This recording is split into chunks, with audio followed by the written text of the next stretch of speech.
नाजरीन, इस टाइम मैं पाकिस्तान के इलाके चोलिस्तान में, जिसे मकामी ज़बान में रोही का नाम दिया जाता है, उस इलाके में मौजूद हूँ।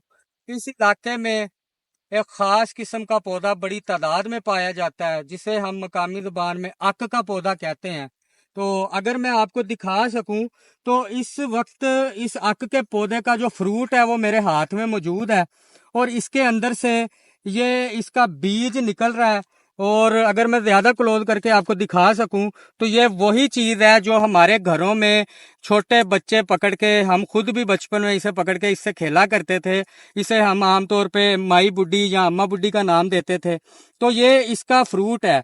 इस फ्रूट के अंदर से जब ये फ्रूट मैच्योर हो जाता है तो इस तरह से ये खुल जाता है, और इसके अंदर से ये माई बुड्ढियों की शक्ल में ये इसका एक और फूल जो है एक एक बीज लेके निकलना शुरू हो जाता है, और हमारे इलाके में हर जगह पे, देहातों में, शहरों में फैल जाता है, जिसे हम अपने घरों में भी अक्सर देखते हैं और छोटे बच्चे इससे खेलते हैं। तो ये अम्मा बुड्ढी या माई बुड्ढी जो है असल में आक के पौधे की पैदावार है। तो ये बड़ा ही दिलकश मंजर मुझे तो लग रहा है कि इसके अंदर से ऑटोमेटिकली इस तरह के फूल निकल के उड़ रहे हैं, और हमारे जो घरों में छोटे बच्चे मौजूद हैं उनके लिए तफरीह का सबब बन रहे हैं।